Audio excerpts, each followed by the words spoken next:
Welcome to Elevate Uplift's Community Dialogue Series, centering healing advocacy and services. The Elevate Uplift project seeks to deepen and broaden the lessons learned from the National Sexual Assault Demonstration Initiative project and engage with organizations to change practices and expand their understanding of healing. Elevate Uplift offers opportunities to help survivor-serving agencies, state, territorial, tribal coalitions, and funding administrators to think critically about how they do their work and to make the changes necessary to provide comprehensive and sustainable support for survivors. That includes establishing practices and services rooted in anti-racism and anti-oppression frameworks, learning strategies for building empowering leadership, creating intentional organizational identity, engaging in impactful community organizing and movement building, and expanding knowledge of sexual violence and healing. The panelists, or the ones who will be in conversation with us, Guadalupe Lopez of MUSAC, Nina Yusuf of NAPISEV, Luz Marquez Benbow, one of the members of EU Circle of Wisdom, and M. Adams of Freedom Inc. of Madison, Wisconsin. Okay, so Guadalupe and M, you want to take it over? Bonjour, everybody. Hello. Jauno Penesique Indigenous Cosme Gandondem. My name is Guadalupe. I'm Anishinaabe from Leech Lake and Purépecha from Michoacan, Mexico. I kind of wanted to introduce myself in my native language, but I also wanted to give a little bit of brief of a history of why we needed to have a dialogue today, or getting in some depth. But Em, do you want to introduce yourself first, or? I can intro me yeah. Right on.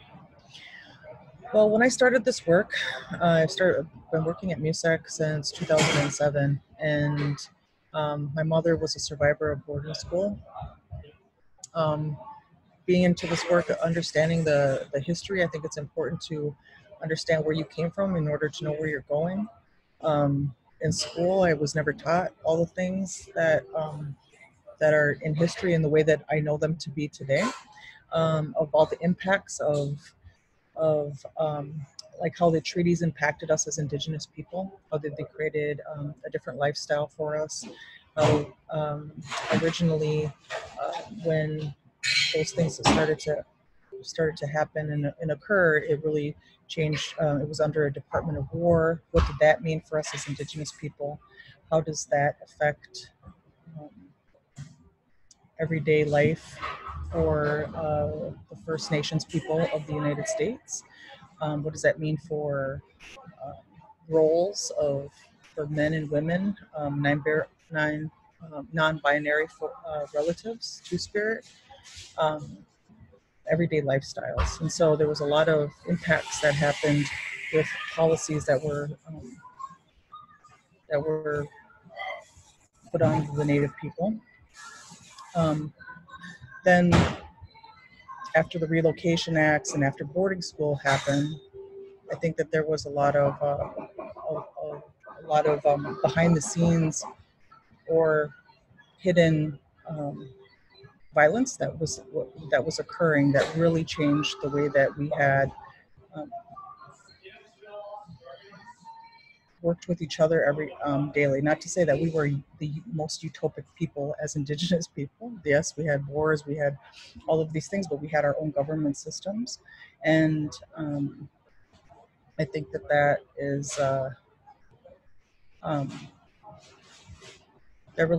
really changed the way that we governed ourselves, and our teachings were interrupted. So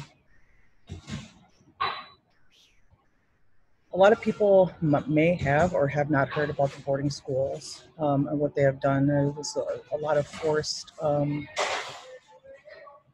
ways of introducing another religion or spirituality, where our individual and our own innate spirituality was interrupted. by law and by force. It really changed a lot of the ways that we our own ways that we lived, as far as how our gender roles, our spirituality, the way that we lived in daily ways. So when you have something that interrupts those kinds of things, it causes trauma. It causes imbalance in the way that one sees themselves in the world, or the way that we interact with each other. And so it's not too long ago that we were in 1978. I was born in 76, but in 78 we were able to actually practice our freedom of religion freely in the United States. And up in the 70s as well, we had a lot of actionable things that we were trying to do as Native people, as Indigenous people, to kind of reclaim back our sovereignty. And what does that mean? We are, as Indigenous people, I'm a dual citizen. I'm a citizen of the Leech Lake Band of Ojibwe. So I have voting rights there. I'm a citizen of that nation, and I'm also a citizen of the United States. And so we don't necessarily always talk about what the impacts are, or the jurisdictional issues, and how that leads to so much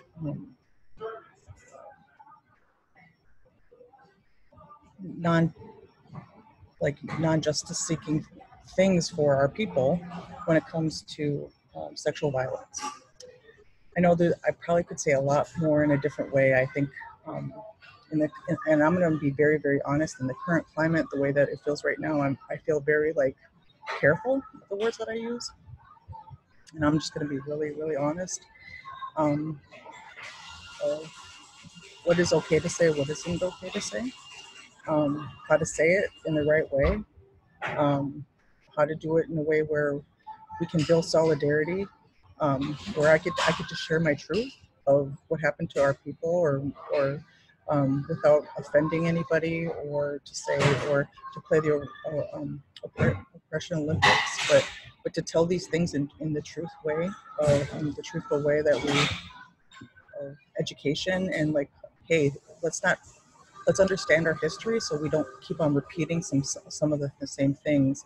And if you don't know what's happening to my people, and if I don't even know, as a person in that community that doesn't know what's happening to my own people, then how can I ask for help, or how can I stand up for somebody else when I don't even know what's going on with my own community in a lot of the ways? And so I think the impact of all that history has led to a blood memory trauma, but it also has led to a lot of resiliency as well. So it's not just all bad. We have both. We can hold those things in both hands. I think the impact for a lot of people is us not knowing where we came from, or where we belong, or what do we need to do in order to move to create a better space for this whole nation. Thank you very much for that, for grounding us in some of the experiences of what's been happening for our Indigenous comrades here. So my name is M. Adams. I'm one of the co-executive directors of Freedom Inc. We are a nonprofit based in Madison, Wisconsin.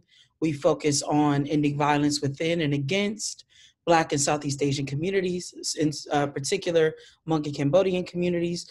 We focus our work with women and girls, and queer, trans, intersex folks, also known as LGBTQI people. We provide culturally specific direct services to survivors. We do leadership development with those same survivors, and then we do community organizing that targets the root causes of the violence we experience inside of our communities. So I'm just gonna open up a little bit by grounding, a context of what happens to Black folks inside of the Black community, against the Black community as it relates to sexual violence. And I'll do my best to be brief. So the first thing is that sexual violence and anti-Black racism are inseparable. They are you cannot take them apart. You cannot untether them. That one really shapes the other, and the other one is actively shaping the other back. And so since the inception, or since the beginning, I should say, of enslavement, of chattel enslavement, sexual violence was a key weapon, a key method used to create that system. So oftentimes when slavery is discussed, it's discussed as a white supremacist system, as a system based in racial violence and terror, and absolutely it is. And as equally as it is a racial white supremacist system, it is also a patriarchal and violent system. And so key to maintaining enslavement was the use of sexual violence, in particular, the use of extreme reproductive violence to force people to continue to have children that would be used as property, as more slaves, to control people's body, to directly take away people's bodily autonomy in a variety of forms, and to develop racist, gendered ideas and stereotypes of Black people based in that. So Black women were seen as sapphires and a host of other things that basically say that Black women cannot be victims. That if you're a Black woman, that anything that happens to you, you deserve, especially rape and sexual violence, because you're always wanting of it, and you are always, you are always tricking people and forcing people to do it to you. And if you were a Black man, you were always seen as victimizing others. So seen as being forever violent, forever raping, forever on the prowl with others. And so those ideas of what Black people were, and I know that there were more Black people than women and men. I myself am a gender nonconforming person. What I am trying to talk about is the ways that the gender binary was shaped and used during that system, regardless of how people themselves identified or saw themselves. And so that stereotyping, that perception, that thinking, that racist gendered ideology of Black people is still used today. So in modern day, this looks a number of ways. Well, let me back up. So this is what it looks like inside of enslavement, where people's bodies are taken, they don't have control, a loss of autonomy, and extreme reproductive violence can be done to them in a number of ways across the gender spectrum. And then with the abolition of enslavement and under Jim Crow, the same thing was true. Black people not having the ability, based in laws and rights, to be able to determine what they wanted to happen to them and what they did not. And I'll just identify a few different examples here. So I think about Recy Taylor, who was a Black woman who was just walking down the street, and a group of white men got out and they raped and assaulted her. And so much like lynching was used as a form of racial terror to try to have control over Black people as a group, so was rape used as a form of terror, used to have control over Black people as a group, especially Black women. Something that a lot of people don't know is, like, many people know about Rosa Parks and her work to directly confront white supremacist behavior. She was confronting white supremacist and patriarchal behavior. She actually was organizing Black women who were being sexually assaulted on those buses. And that became her base to the Montgomery bus boycotts. So what I'm trying to unearth here and to offer another perspective around is much of the history we know of Black people confronting racism was also Black people confronting racist violence and sexual sexual violence. So those things are coupled. Those things were happening at the same time. Sexual violence has always been used against Black people, against the Black community, as a method of control and domination. And even now, we see that happening in a variety of ways. So I want to point to just two current day examples. So one, I want to point to just the extreme violence that Black transgender women experience. They're being murdered every day inside of their communities because of gender-based violence, but also a particular form of racialized gender-based violence, where they are, as Black people, seen as dehumanized, seen as unhuman, non-human, as queer folks, as trans folks, seen as not worthy, not belonging, and as women, seen as Black women in particular, seen as not being able to be a victim. So seen as always wanting sex, seen as always being sexually deviant. So any form of sexual violence done to them gets erased or ignored or not seen as legitimate.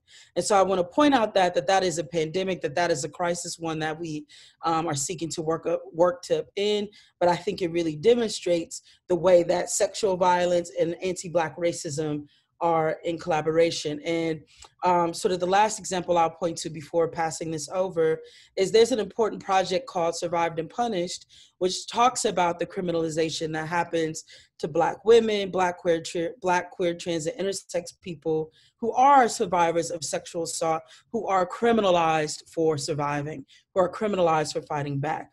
And there's one particular case I want to point to, a young, I think she's probably 20 now, so a young woman by the name of Crystal Kaiser who lives in Milwaukee, but what I'm going to describe to you happened in Kenosha. And I'm bringing this up because there's a lot of attention focused on Kenosha with the police shooting of Jacob Blake, which is important, and we should be looking at that and confronting that. I am bringing it up in relationship to that to talk about the ways that sexual violence is as much an aggressor and as much a threat to Black life as other forms of violence are. So Crystal Kaiser was a young Black teen at the time who was forced being trafficked, forced into sexual trafficking by an older white man. And this violence and abuse had been going on for years. And as I pointed out, because she was Black and a girl, she was always seen as deserving that, never being able to be seen as a victim, never being able to be believed, and especially not being able to be believed by a system when the person causing the harm was a white man. And one day, as a result of her trying to protect herself from the violence of him, there was an altercation and he died as a result of it. And as you can imagine, all the people who were not there to defend Crystal, to protect Crystal, showed up to arrest Crystal and to criminalize Crystal. And so Crystal was locked up and is currently still, our movement was able to organize and get her bailed out, but she is still fighting for her life to not be locked up in prison for the rest of her life for defending herself. And so I'll close my comments there and really just want to offer inside of this conversation as we continue to understand that white supremacy and patriarchy are inseparable, they're inextricable. And when we discuss sexual violence for the remaining number of this call as Black and brown folks, that we are talking about a combined system of oppression. We're talking about racial oppression and patriarchal oppression that shows up in our communities and in our lives through the terrorism of sexual violence. And I hope that you can hear me because I happen to be sitting outside. But this particular conversation around building solidarity across Black, Indigenous, and other people of color is one that I, as a survivor, have always held on to, where I've always felt that that in many ways, what I needed as a survivor was to be in my community or to be in community with other folks so that I could feel safe to talk, so I could feel safe to say, so I could feel safe to disclose, so I could feel supported, as opposed to sort of this Western notion of having to do it in the four walls of talking to a therapist or, I do talk to therapists, you all, but that there was something spiritual about what it meant for us to sit amongst ourselves alone and together, that would allow me to feel the safeness that I needed in order to be able to release and to speak my truth. And so that's the personal survivor aspect of me. That's the little girl in me, right? Wanting us to love on each other deeply. But the activist part of me also sees that our liberation is rooted in our solidarity. I'm sitting here outside because for the last 2 weeks, and I'm gonna try not to cry, my small town and our Black Lives Matter group has been protesting at our Rensselaer, at our county court, because the district attorney who covered up the killing of a Black man back in 2017 was allowed to cover it up like they always do. And our state attorney general's office appealed his decision. And so we've been here for 2 weeks. We've heard all types of crazy, chaotic testimony.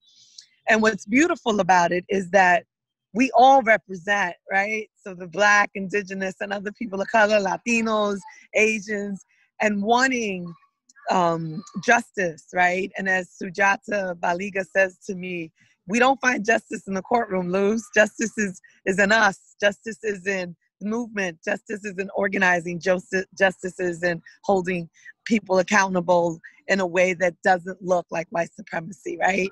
And so as we sat here, they were deliberating, and I was ready for my call, so I wasn't there, but it was in the midst of the technical difficulty with my phone that the district attorney got off on all 3 counts. And so I'm trying hard not to cry, but similar to what we are seeing happen in Louisville with Breonna Taylor's grand jury process is what we know and we see across the country. And so what does that have to do with sexual violence? And that is therefore why I wanted us to talk and have this discussion. And of course, my beloveds of Nina and Mira and the years that we go back and working together to the late 90s. And of course, Guadalupe and Nicole Smith at Minnesota Indian Women Against Sexual Assaults. And I met M in the early 2000s at a National Women of Color coalition, and I always felt a spiritual connection to M as both anti-rape activists and organizers of our people, while having feet in both places, because the way that we see this work done is with an intersectional lens. And so I put a call out. We've got Black lives rising across the country. We have Indigenous lives rising across the country. We even have them in my homeland of Puerto Rico. We have them in Brazil, Colombia. It's exciting. It's beautiful. And it's also painful. And it's also hard. And it can also feel lonely. And so I started off saying that about what I needed when I was as a survivor. And so what I needed from my movement in these early months of May and June, I didn't see the sexual assault movement show up in a way that showed that they had our back. I should also tell you, I don't know if folks introduce themselves, but I identify as a Black Puerto Rican. And so I am part of that beautiful diaspora and that history that you heard M talk about. And I'm also part of that Indigenous history that you heard Guadalupe talk about because of the Boricuas in Puerto Rico. So I identify as a Black Boricua. And so I share that because I'm at a point in my life where our movement can no longer operate in isolation from what does it mean to say and to stand up for Black lives.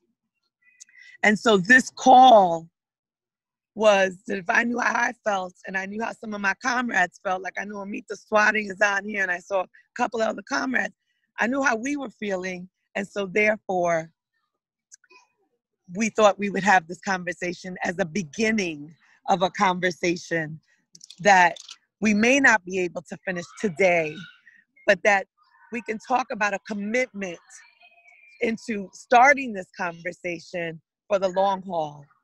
Because many of you who are women of color, both survivors and leaders in this movement, are probably struggling with what does it mean and what does it look like?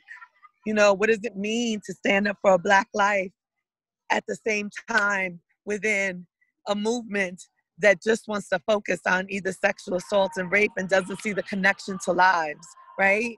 What does it mean to be funded by systems that censor how we talk about these things? how we envision these things. What does it mean to talk about justice, accountability, and transparency outside of the criminal justice system? If we know that only 10% of survivors actually access our services, then where do the other 90% go? And if it's not within the criminal justice system like me, then where did I go? And hello everyone, I'm Nina with NAPISEF. And looking at the guideline of the conversation, I saw here solidarity as tool of liberation, but I'm like thinking maybe liberation is a tool of solidarity.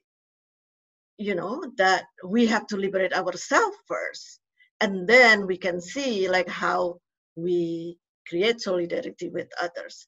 I think we are so, talking about API, and I know I'm generalizing, that we are so like conditioned in a sense by colonialism, by war, imperialism. And I think we have to kind of like liberate ourselves from that first, and then we can work on and see like how the solidarity work with others. I think we, with the divide and conquers, that can like condition us. I think we usually work in silos. So solidarity, even though solidarity is not a new concept in the API community, we have. I'm an immigrant from Indonesia, and in Indonesia we have this called like gotong royong, you know, like working together. I think in the Philippines has kind of similar, and then Vietnam also. So the idea of mutual aid is nothing new. Working together, helping each other in solidarity is not new. But then what happened? So how we are like conditioned, we've been conditioned in kind of saving ourselves or do things for ourselves and not looking into taking care of others. And looking into the SADI Community of Color report, there is this thing that really struck me, is time for new model. So for the BIPOC community, or say for API community, we've been following or using the mainstream way of doing things, and clearly it's not working, but we keep following because we don't liberate ourselves. In a sense, we keep following because that's how we were conditioned. And how to break that conditioning and have the courage to look into how our culture actually address sexual violence. Again, sexual violence is not new to API communities. So how do we support survivors or end the cycle using the wisdom, the cultural wisdom that might not be in line with the mainstream. So, you know, really question ourselves, what healings mean, what trauma is, really break it down rather than following, oh, we have to do like healing, but usually people don't really understand what healing is. It's so abstract because it's different for each person. And I know that self-care has become the N-word, you know, self-care. And then it took it to like a different kind of like path. Sometimes it's politicized. When I look into Indonesian culture, self-care is already embedded in the way of life. So if there is nothing new, we just don't practice it, because in Indonesian, there is the kind of like the right, like a guide to life. It's kind of like almost like saying the perfect way of doing it. It's a kasumparna naning hidup is about life. is one is taking care of self, body and soul, and then taking care of family, and then taking care of others, non-discriminating, everybody, others, and then care of the earth. So I think along the way, with war, colonialism, and all that stuff, things change, and we don't practice that anymore. I can talk a little bit about solidarity. So Freedom Inc. is a Black and a Southeast Asian organization. And we are not, I think it's often an unlikely combination in one way. So we, when Freedom Inc. first formed, it was a Hmong organization. And as it expanded around the city, its girls programming in particular, Black girls were really, really interested in joining because they wanted a space. They wanted a space where they could get together and talk about the things that they were experiencing. And so when they first joined the group, it was a disaster. It was a disaster for a number of reasons. And it's maybe not for the reasons you think. So yes, there were language differences. And yes, there are different forms or different ways that different cultures and communities communicate. But that's actually not the most difficult part to figure out. We could have, gotten an interpreter. We could have learned the ways that each other spoke. But what really made it tough was that we were experiencing the same root issues so differently. So when we were talking about militarism, for example, the Hmong girls were talking about coming from a community that was bombed, coming from a particular type of colonization where soldiers, a foreign army would come in and try to, kill you if you don't join them and all these different things. And the Black girls were talking about a very different experience around militarization. Many of them were talking about possibly joining the military or ROTC because there were no jobs after high school, or those sorts of programs like Job Corps, et cetera, provided the only types of opportunities for them. So that's just an instance of how different the same root issue looked. So even when we looked at patriarchy, the Hmong girls would be talking about abusive international marriages. So a lot Hmong men here who would be trying to date young women back in the homeland or girls. And the Black girls had a very different experience. Polygamy wasn't something that they were familiar with, and they had a different, the way that patriarchy looked inside of their communities looked very different. It was there, but it looked different. And so what we really realized very early on, and this is perhaps what Nina was referring to, which is in order to get to a place of a shared we, right? To get to a place of a broader we, a bigger we, us as Black and brown folks who often get ignored and often get erased, we actually have to take the space to figure out what's going on with us and build some power. And from a position of power, not from a position of deficit or lack, but from a position of power, join in one another. So oftentimes solidarity is sort of forced by a deficit model, by saying, you ain't got this, I ain't got this, you ain't got that, so we all should be together. That sort of thinking, I think, really erases the uniquenesses that the different communities, the uniquenesses and the peculiar ways that different communities are impacted by these issues. And so what we realize is by creating these separate culturally specific programming, that really gave the space for us to do the larger and the broader we together. And that's been the real reason, sort of that theory and strategy has been the real reason why we've been able to build a strong Black and Southeast Asian organization at Freedom Inc. And then the last thing I'll say about solidarity, so this happens in a number of ways, right? So I think right now we've been really talking about racial solidarity, racial ethnic solidarity, which is important. But we also need to be thinking about it across genders, in particular for gender oppressed people, right? So how is it that straight women see themselves and really relate to the struggles of LGBTQ people, right? And not in a, in a real way, in a way where we understand that the root thing that we're all trying to defeat, the thing that's all got us down, and perhaps in different ways, is patriarchy. And so I think this is also an opportunity for us to really seriously invite in, as people who are building a gender justice movement, how do we really mean full gender justice and not just gender justice for straight cis women, right? How do we really think about it for all gender oppressed people and all the variety of ways that we look and show up? And I think there's a real opportunity to build a strong feminist movement with that thinking. So I'll stop there.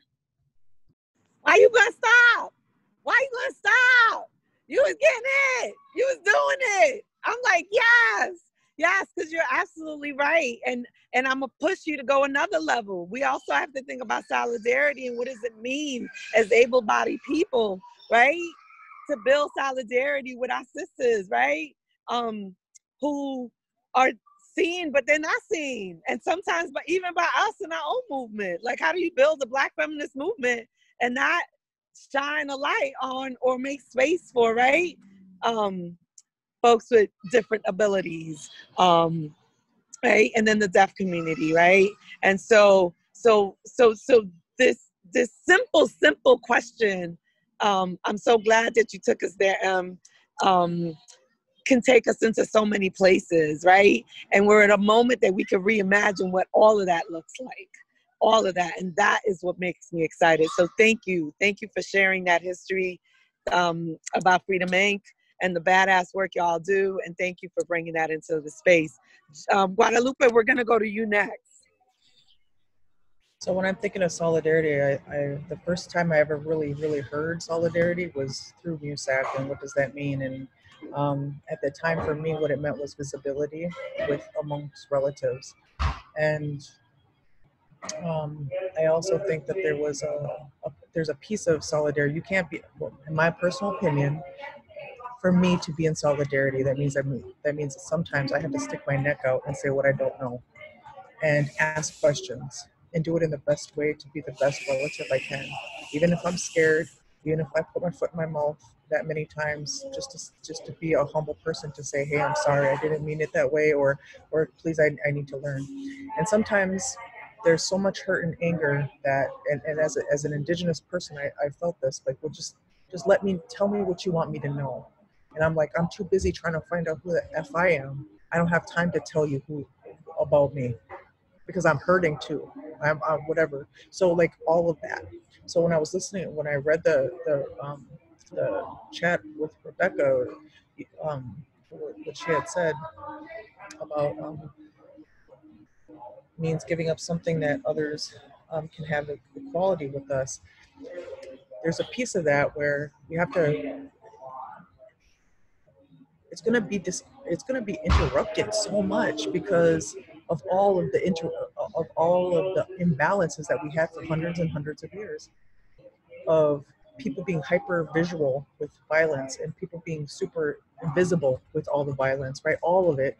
And so it creates this unbalancedness.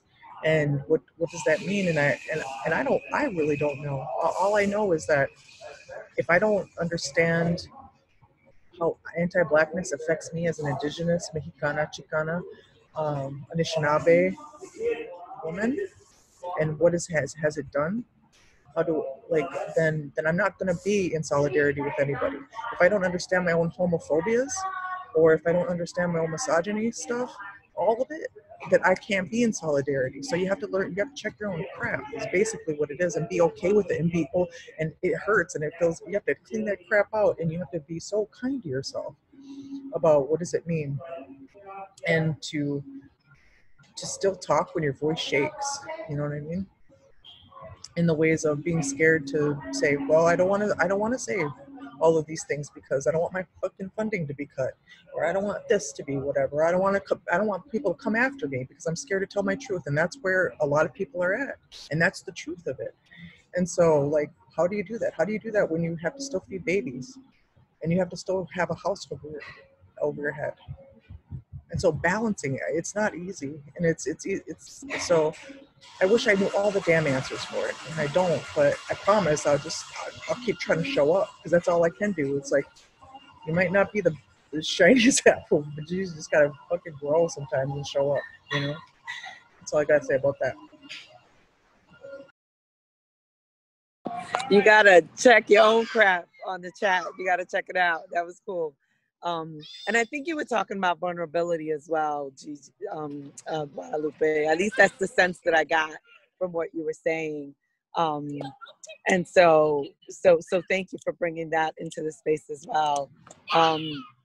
For me, this issue of solidarity, I think years ago, if those of you remember me from when I used to work at either Casa or CISE, I would often talk about sisterhood. And that's when I wasn't really aware of, damn, what does sisterhood mean? And am I really talking about siblinghood, right? So like to M's point around building solidarity around gender expression, right? And then around gender roles and realities. And so, and then when I'm in the space of organizing, it feels like it moves from siblinghood to solidarity. And I don't have all the answers, you all. I'm just posing to you all things that come up for me because I think, because I know for the first 30 years of my life, I was focused on white women and teaching white women and training white women to do anti-oppression work, right? And training white women to do anti-racism work or anti-ableist work, right? Like, and everything was around them. And I never had the time and space to build along with folks even in my own community. I told you I was a Black Boricua, but you could talk to another Boricua and she'd be like, I don't know what the hell that is and what she's talking about, right? And so there's issues of colorism that come up for us, and there's issues of citizenship that come up for us, in terms of, whether you're from Puerto Rico, and because then you're part of the U.S., and if you're not, and all of those like nationalistic USA exceptionalism things that come up that are really real, by the way, that many Puerto Ricans do take on and objectify, other Latin American folks who are not part of this U.S. whatever. But that those are issues and realities that cause more friction than what Gigi was saying in terms of vulnerability. And so what I've always tried to do is listen to where and how my heart felt. I'm born and raised in Harlem. I'm born in one of the most richest and raised in one of the most richest places on earth, where you can smell collard greens and plátanos and oxtails and all types of food, indigenous food to any country foods, and you'd hear the languages. And it was a plethora of Blackness. And so when I grew up in that richness, I was always curious about it. And so sometimes it did call on me just showing up in a space and not saying anything and just listening and not taking up the space. Because in taking up the space, I would only learn about myself because I'd only be talking about myself as opposed to learning about who that is and where they come from. And then I remember when I first started meeting Mira, and it was me and Condencia, Mira, and Soper, and we would talk about our foods, and we would go out to eat because we loved food. And all of a sudden, they're talking about something, and it's called breadfruit for the Caribbean, or panas. And I always had this thing of like, if we followed the food, is it because we're following how white supremacy and how colonizers took our foods and passed it on from place to place? Or are we following our foods of those of us who got brought from place to place? Or is there something about our foods that brings us, right? And so as a survivor, I'm used to also looking at the ugliness. And so I would force myself to look at the beauty of it and not look at the ugliness. And not to say that I didn't want to talk about the MAF or the transatlantic slave trade and colonialism and how our foods got brought to each other's places, right? Like the sweet plantains and the breadfruits and the roots. But there could also be a more beautiful story of how do you cook yours? How do I cook mine? And how do we share? And so I know that I'm talking about something really basic, which is food. But if I can take that to what I believe it was M who mentioned it, at least that's what I thought I heard when M was talking about the formation of the culturally specific program. And by the way, that is something that I devoted 10 years of my life to do. And every time I think about that shit now, I'm just like, what the hell was I freaking thinking, right? And so what if we did that in that way? So when I hear Guadalupe, and I remember Guadalupe, us talking about this same conversation, like maybe 6 or 8 months ago, and you said, but I'm still learning about who I am as an Indigenous person. So how do I make space to learn about who you are, Luce, or who another, because I'm still trying to figure out my people, right? We're all trying to figure that out. At least I hope we're all trying to figure that out. But think about the beauty of just sharing in those stories, right? Like when I think of like the work that Mirror Memoirs does, Amita, and also Mia around storytelling and capturing those stories, right? And a way to find where we kind of come and meet somewhere, right? Like where there's some sense of commonality. And I know that I'm a romantic and that all of this sounds really Pollyanna, but I actually get this high, this sense of a high, when I'm sitting around and I'm building with, especially the spirit of like women-centered spirit or people of color, especially Black spirit. I tell you that. That is just, it feels like the old wise ancestors that live in me are finally coming together with the old ancestors that we got pulled off of, you know? And so what does that mean in this moment of a reckoning? What does that mean? What does it mean as a Puerto Rican in the world might see me as whatever they see me as, a light-skinned Puerto Rican, and to say Black Lives Matter without saying Puerto Rican Lives Matter, you know? And what does it mean for me to say to someone, no, I'm not doing that because what you just said is harmful to a trans individual or someone who, if they told you what their pronouns are and you are, and this is something I also struggle with, but you're misgendering them and having to call somebody on that, right? Like, so what does that look like, right, in this moment? And so those are all sort of the questions. I have more questions than I have answers, you all. And so I hope that some of you who joined on this call who were looking for answers aren't feeling like, dang, this sucks. They don't know no more than I thought. But I have more questions than answers. But I do know and I believe that the answer to liberation is when we are more intentional about creating the time and the space for us to learn from each other while we're also learning for ourselves. Luz, can I say something? You know, Yeah. like when there's been times where things come out raw. Well, like for the instance, I was like, how can I learn about something if I'm trying to learn about who I am, right? But you know what? The beautiful part of that wasn't. It was the humanness of that, but the real beautiful part was of how you let me be who the hell I needed to be at that moment with love. You didn't judge it. You just said, I got you. Okay. And that was like I get to be all like a little hot mess or a hurt, whatever, or a strong, whatever, you know what I mean? But you see my humanness and you didn't get mad at it. And I think that's what helps build solidarity is when we can see each other's humanness, how we show up angry, mad, disheveled, whatever you want to call it, because we all show up all like that. But when we treat each other with love and respect and say that could have been this, or even if they show up 10 times and you still show them love and respect with humility, that's what brings solidarity, is because then I trust you enough to keep on showing up for you. And I think that's something that I learned at MUSAC, is that the most hardest person the people that are the hardest to be around sometimes are the ones that we always welcome, always to sit at the table all the time, because they need to be at that table and something breaks open. We learn from them. Indeed. I'm wondering, Em, just to bring you back, is there anything resonating with you or anything that you'd like to bring into the fold, or that some of what this conversation has taken you into? Yeah, I think a lot about,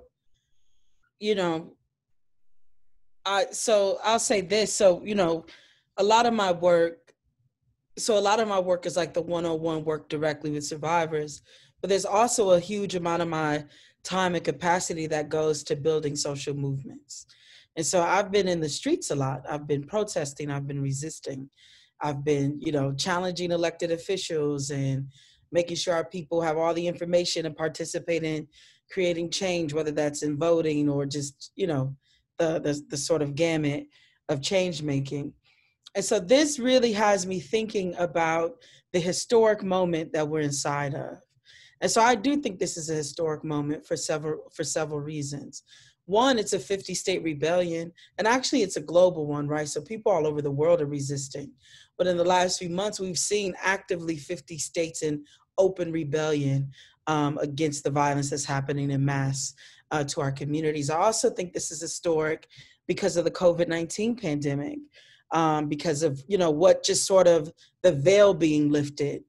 For many people who thought that they could ignore politics, if you will, are being confronted with some questions about, why am I going without, why don't I have health care, but there's a million bullets, or there's a lot of tanks, or why is California burning? I mean, all of these sorts of things are really being put in people's face and put in people's laps in a way undeniable. And, inside of that, there's an Indian writer who writes, Arundhati Roy, who writes, pandemics are portals. And I think we are facing a portal, and what portal, what the portal leads into is really up to us. And so I'm inspired by this conversation because I think about your incredible organizing work, Luce, and then the other panelists as well. But we're inside of a moment right now where, OCVS is having this conversation. We're inside of a moment where survivors are resisting and putting themselves out there in ways, in very unapologetic ways. This moment is historic, and what the opportunity is for us to really define who the we is and what we're against, and really plain terms, right? And really plain terms that total out to whether our communities are going to survive or not. And so I just think the amount of opportunity here for us to, one, redefine survivorship. Who are we talking about when we say survivors? And what violence are we saying that people are surviving? Name it, right? Ranging from what people have done to you in your homes and what's done to you in these systems and these institutions. I mean, naming, all the different people that have caused the harm. I mean, I just think the opportunity is so ripe for us right now to really define, to be leaders as survivors, to be leaders of these movements, right? To be the people who are thinking comprehensively about all the different harm and all the different hope and opportunities that are possible. So I just think I'm really grateful for this conversation and thinking about what does it really mean? And I don't want to say just to build solidarity, but what does it really mean to build a we? What does it mean to build a we that we will defend? And I really think that's the moment we're inside of as survivors. And I look forward to, 20, 30, 50 years right now, being able to say to my grandchildren, when they say, you used to call yourself survivors, because they will no longer have to be surviving, And so I think that is the moment we're inside of that's possible. And I think solidarity also can be like very simple. It doesn't have to be always like complicated in a sense. Just example, when Luz asked me, Nina, why you're doing this? It's just because I asked you? And I say yes. Because I know if she asks something without even thinking, without even knowing the context, I will say yes. Because I have that solidarity with Luz, because I know her, So yes, we can kind of think about like complex issue, but also this knowing each other, like making time to know each other in the individual level, that's also important. And that's when things happen, you don't have to think twice. I mean, like for me, I don't have to think twice. If I remember at one point, she screamed from like across the street, block this date.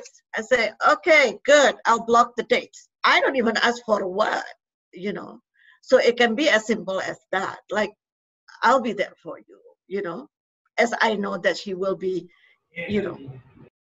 have my back. So that's my 2 cents. Thank you. No, that was to me. Yeah. I was gonna say solidarity in a way that I could show up, and the way I have showed up is like when somebody's hurting, I know a prayer song, I'll sing for you. That's that's like a teaching, that's like something that's me learning and sharing spirit thing with you. You know what I mean? Like, why wouldn't we do that for each other? And I also feel like the best solidarity, is when I'm not even in the room, so something that we talk about all the time at Freedom Inc. is really building an internal compass, right? So a lot of times people are like, well, what's the map? Give me the map. Tell me the directions. And I'm like, look, some of this is just so unpredictable that I can't give you a step-by-step. And I don't even know what the full picture of what's out there to tell you the step-by-step. But what we can do, and what I think we can build as, for our solidarity, is a compass, is a way of knowing, right? How do we navigate and where we're going? And so I would speak to like the work of Kaju Ava, who's my co-executive director of Freedom Inc. I think the strongest, the strongest methods and ways and examples of solidarity that I can think of are the times where she's not even in the same room as me, right? It's her as among women having an understanding, building up her internal compass to understand and navigate against anti-Blackness. So even when she is amongst her people, who she loves dearly, and she should, right? So even when she's amongst her people, she is still doing the work to address anti-Blackness inside of her communities. And not in ways where you throw your folks away, but in restorative ways and transformative ways, right? So her solidarity can start with her relationship with me, but it cannot end there, because I need her to know these things whether or not I'm there. And similarly, right, like I, as a person who is a descendant of Africans enslaved in the US, I'm not an immigrant.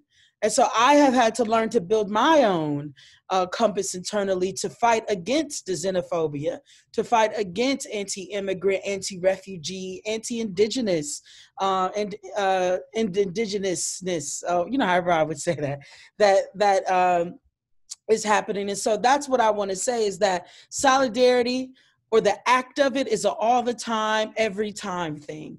It is not something you do once. It is something that is strengthened through our relationships, but it has to be something that we believe. It has to be an orientation for how we're in the world and how we act in the world. Indeed. Thank you for that, Em, because that actually takes us into, but I really want to say, I love, that's going to be my slogan. It's going to say, Em, what does it mean to create a we that we will fight for? What does it mean to create the we that we will fight for? What does it mean to create the we that we will fight for, right? Like thinking that into my head. Pensar eso, eso, eso es lo último. Si piensas, eso es lo último, es el inicio de lo que es la liberación. Porque tenemos nosotras, las personas, y vamos a luchar por eso. Y la parte que tú estabas compartiendo tiene que ver con no pensar en lo que nos falta, sino un poco lo que decía también Nina.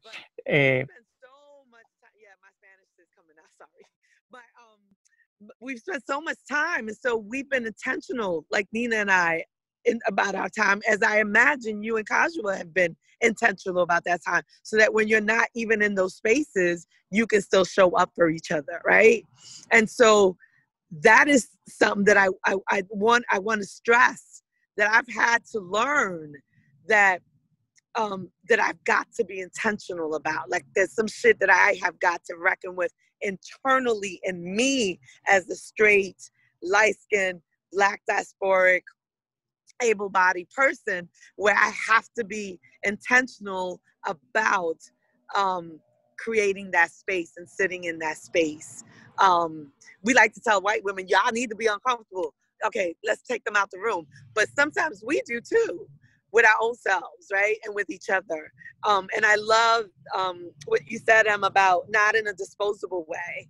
I think Rebecca in the chat was leading to some of that around the way that the capitalist system forces us to be in competition with each other, right? Where we're always sort of competing. Who's going to get there first? Who's going to write it first? Who's going to say it the most thoroughly? And that shit is exhausting as hell. I always tell people perfection is overrated. I'm telling y'all now. But, and we're going to die from it. But there are ways and systemic ways that we too fall into those pieces. And then I want to go back to something that Nina said, where she said it's just simple. It doesn't have to be that complicated, but it really is. Finding time and space is not a simple thing. It's not. It's not. Especially for all of us, it's not.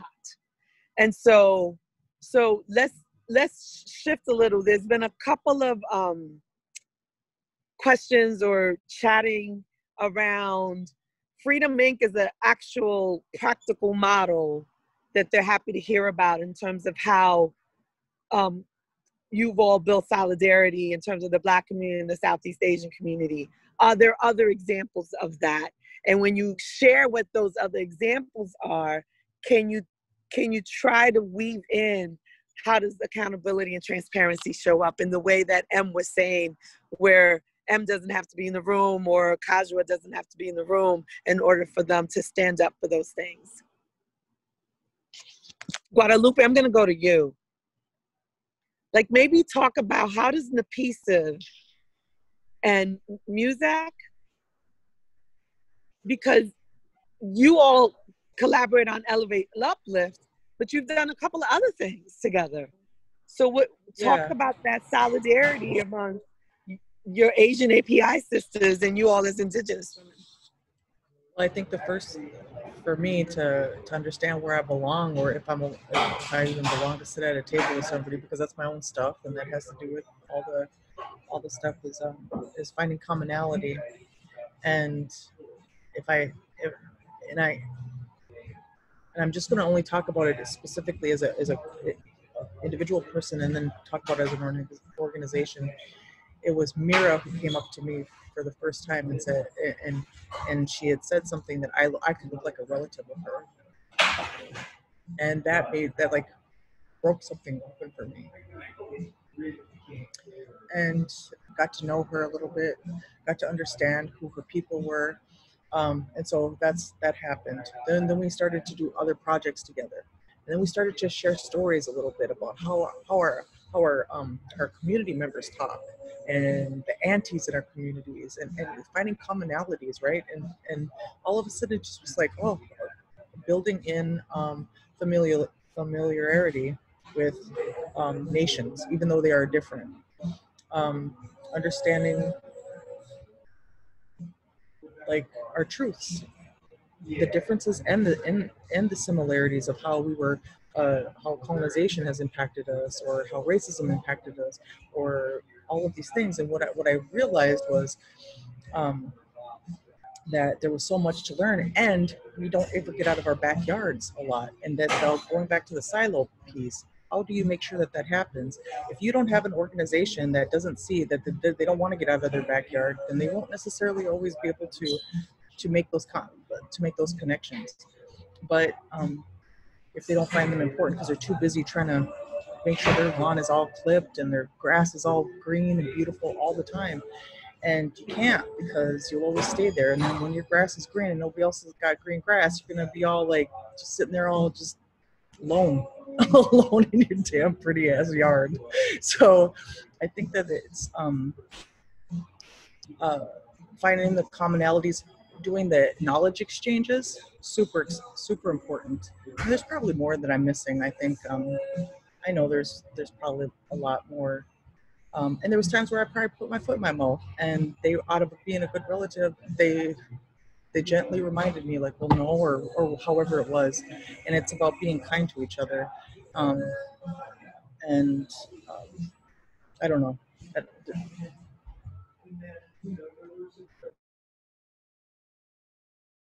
Yeah, it's okay. It's okay. Be gentle with yourself, because I actually think you do know. I think a lot of us know more than we think. And I think Nina says it's just the simple things. It doesn't have to be that complicated. When I'm around you all, I see how you ebb and flow, and you share so much. And I watch you, Nicole and Nina Mira, and I'm like, check them out.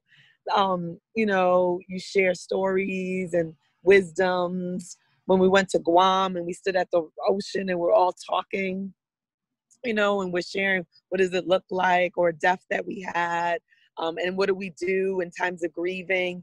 We began to share those things that Em kind of talked about in terms of culturally specific programs that, you know, for some of us, we don't remember all of those culturally specific things. And for some of us, we do, right? And so the gift of building in the solidarity is that we get to pick from a menu while we're still building what it looks like for within our people, right?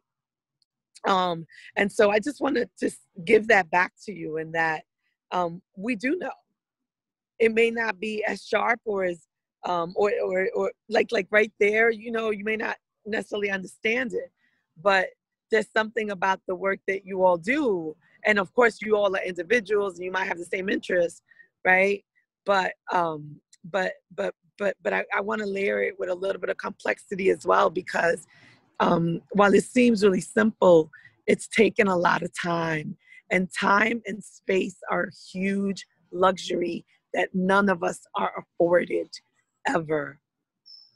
And what I like about this reckoning is that we are making and taking back our time and our space with each other. I had a chance to hear from Nina, a little bit from Nina and Guadalupe in terms of how did they work and do the work that they're doing as national anti-rape advocates, right?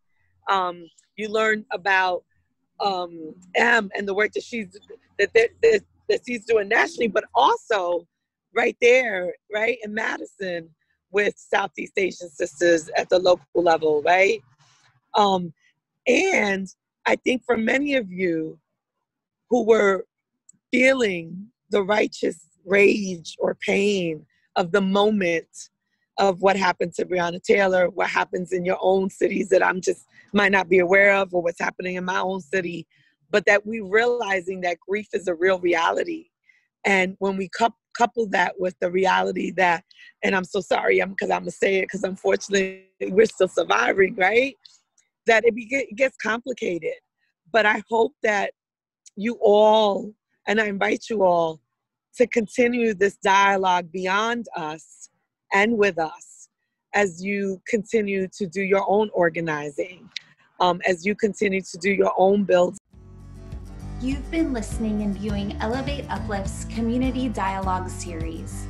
Elevate Uplift is supported by a collective of national organizations and Circle of Wisdom members leading anti-sexual violence work, and includes the Minnesota Indian Women's Sexual Assault Coalition, the National Organization of Asians and Pacific Islanders Ending Sexual Violence, the National Sexual Violence Resource Center, the Resource Sharing Project, and our Circle of Wisdom members who provide us with direction, expertise, connections, and influence. For more information, please visit www.elevateuplift.org.